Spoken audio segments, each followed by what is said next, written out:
How do you get ready to have a great workout? Well, I'm going to show you how we do it with some drills that are going to potentiate what you do afterwards. It's the first part of a typical training session that we will do in the summer season in season. There's also another benefit to this particular drills unit in that you could actually do it in a hotel room where you don't need a lot of space as a way to get a bit of a shakeout before a competition, i.e. on the day before, or by expanding upon it, you could also use it as a training session in its own right.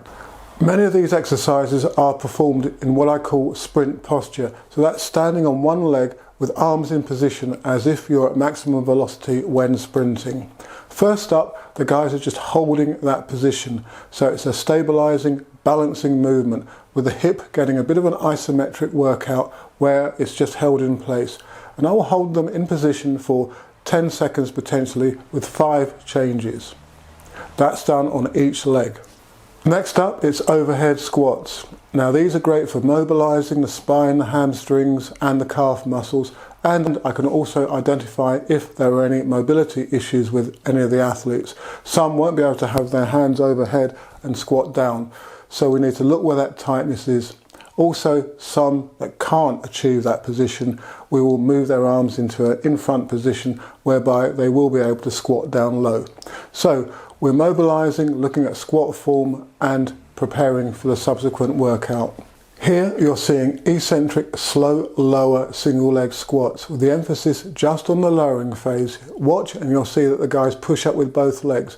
So again, we're looking at stability, control in the ankle, knee and hip. So this particular drill is not only preparing for what's following, but it's also having a preconditioning, prehabilitation effect. So we're strengthening and developing the ability to withstand force as well as produce it, control force.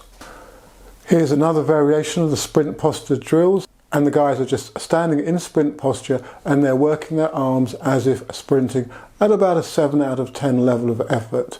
Now I was asked them to change, so what they do there is push the leg down and change whilst continuing to sprint, or they can pause for a number of seconds, then I will say start and they restart with the arm movements. So there are various ways that you can actually do that particular drill.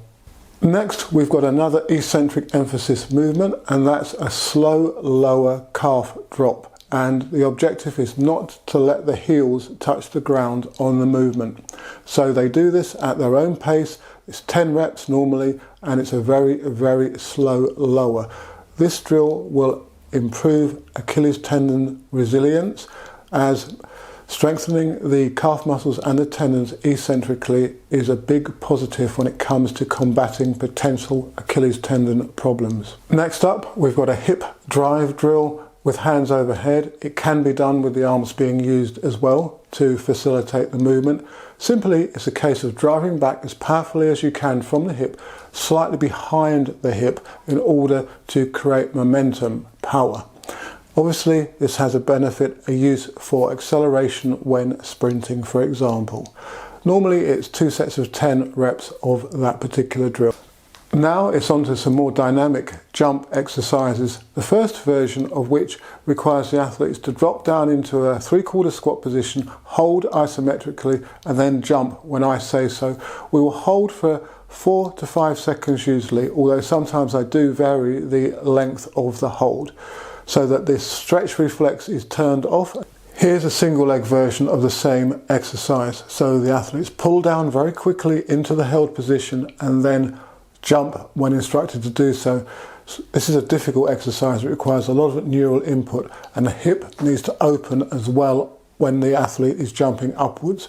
We'll do 2 sets of 5 reps left and right of this particular drill. Many times I hear athletes explain to me that they get to the track, do a warm-up, and then they're straight into perhaps some wicket runs or some strides and then some sprints.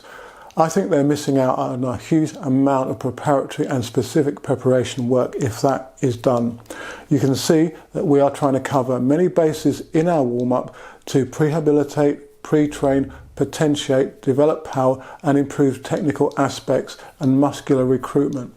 All of that will feed into the main body of the workout and indeed into literally the bodies of the athletes to make them better sprinters and jumpers. It's all about layering the elements that are required, fitting the jigsaw pieces, as I always say, together to produce a great long jumper or a great sprinter. If you do that, then everything will come together.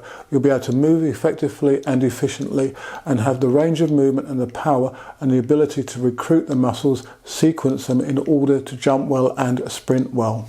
If you have any specific questions on the subject matter of this particular video, then do leave them in the comments section below or through my other social media. Please like and subscribe and share this video with your fellow athletes and coaches, as it will all help the channel's growth. And of course, good luck with any competitions you've got coming up and your training. If you'd like to help me help you become a better athlete or coach, then do consider becoming a channel member. For as little as £1.99 a month, $1.99 a month, you can become a channel supporter and do just that. So head over to the channel's homepage, click on the membership button and see what offers are available. If you're interested in finding out more about the free lap timing system, which is accurate to 1/1000th of a second, then again get in contact at the email address below.